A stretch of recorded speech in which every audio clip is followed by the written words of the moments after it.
Let's take a trip back in time. It's the year 2007 and Steve Jobs is walking on the stage at Macworld. He's about to change the world with the introduction of the iPhone, a smartphone that not only allows you to make phone calls, but also send emails and connect to the internet. Fast forward a year and the launch of the Apple App Store now allows for developers to sell games and apps from the smartphone. At the time, this was revolutionary. The ability to be able to play games on your phone anywhere at any time. A new era was upon us. I know some of you remember the Zippo app, where you could flip out your phone and light it. It was crazy. Or the beer app, where you could pretend you were drinking a beer. We were in the future. It would only continue to grow from here with the birth of Angry Birds, Cut the Rope, and so much more. Mobile gaming would capture a large audience because of the ease of the access the smartphone became because it was available to the general public.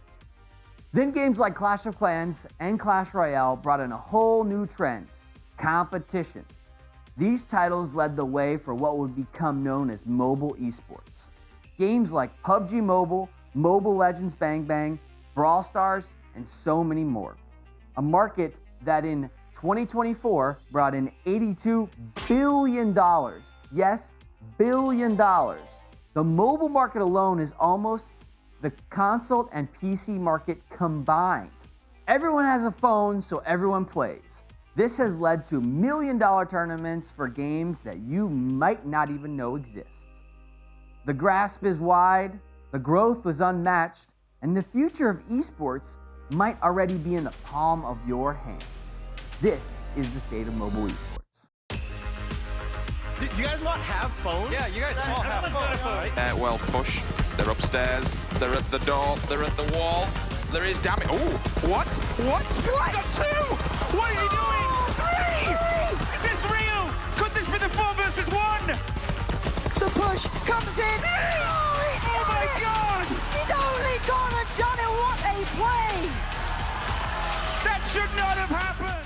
What's crazy about mobile esports is it took the publishers about 10 years to kind of catch up to it. So the iPhone came out in 2007, and then in 2017, publishers started to pay attention. They said, hey, there's a huge market here for mobile games. So in that year, the development cycle started.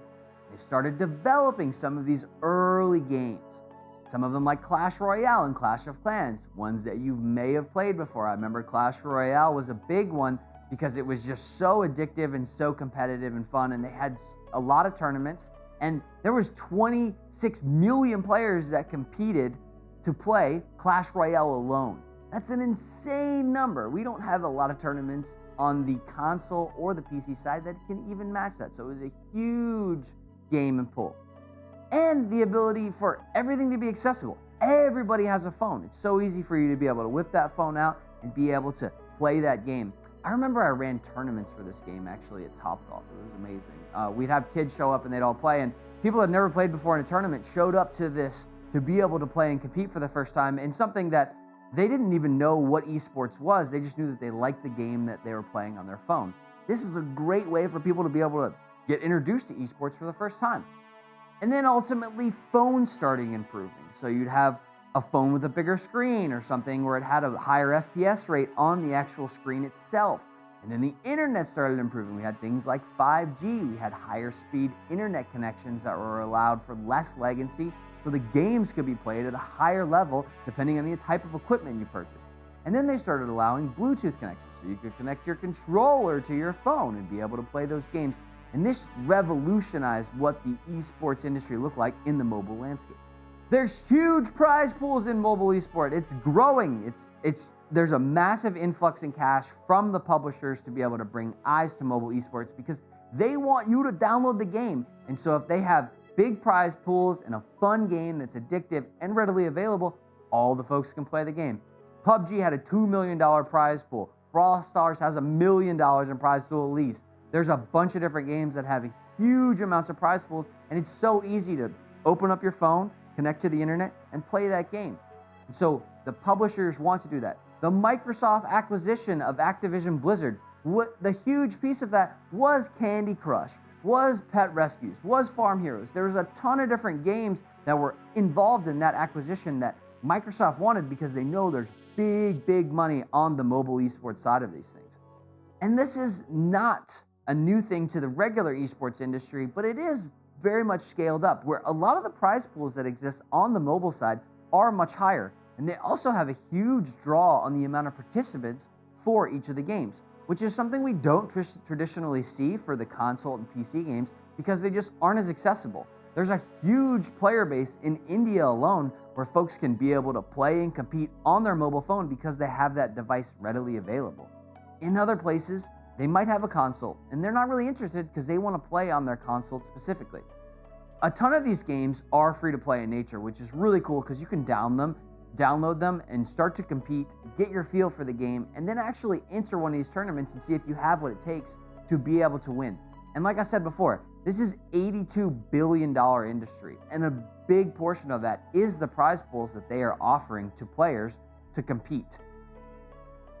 Along with that, there's teams. There's teams that offer sponsorships and salaries, and they'll pay for your travel and get you to the event and blah, blah, blah, blah.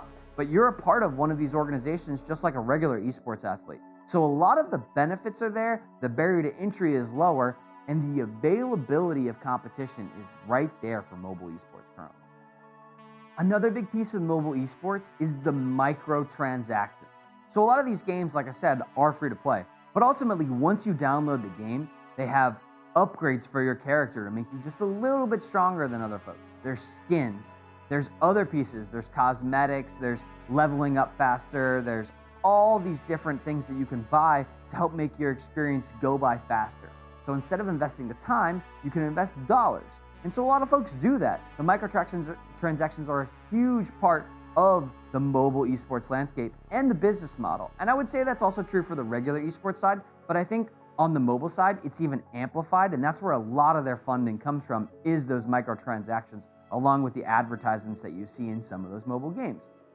The issues that we have seen, though, is that the West, and I say the West, North America mostly, doesn't necessarily love the mobile gaming side. They don't really want to play on the phone itself. They want a controller in their hand. They want a mouse and keyboard. And so because it's more accessible, doesn't mean it's necessarily more desirable here as opposed to other places in the world. And then ultimately, mobile esports has had a plethora of different issues with cheating, low internet signals that impact gameplay, just lag in general, being able to tear tournaments apart because it's not something you can necessarily fix. And then ultimately, the last thing that's a big issue is the fact that the phones can just be hard to be able to navigate. It's not necessarily a fluid gameplay experience depending on the game you're playing. Like Call of Duty Mobile, there's so many inputs that they have to have on that side, but the players are limited by the game and the space itself. And so this just not exactly a competitive landscape for it sometimes because it gets broken by all these different things in the industry. And then last, you can now gamble on games. So there's good teams and you can place money on those teams. And we've seen the same thing we've seen on the Counter-Strike scene and other places, is that there's match fixing that's happening. And that's not great for the industry because it creates this turmoil of people just trying to get rich quick using mobile games as an avenue, where I think that mobile games could definitely be something that's amazing that introduce people to the world of gaming and esports so they can compete and get that fiery competition out. But ultimately, that only happens if we have a safe and free space to be able to do that. And anything that impacts that is ultimately negative. So in conclusion for mobile esports, there's a lot of great things that are happening, like the accessibility conversation, like that everybody has an iPhone and we're engaging with those folks. But there's some negatives, from the lag to the cheating to a plethora of other issues that impact competitive gameplay. Ultimately, I do think that mobile esports is kind of lame in nature. I don't think it's true esports. I wouldn't say that those are the folks that are definitely going to be the top tier competitors that are going to be like the Scumps of the world or the Shrouds of the world that really make a name for themselves on the back end of mobile esports. I think eventually they will have to convert to the regular esports side in order to be able to be like mega big name.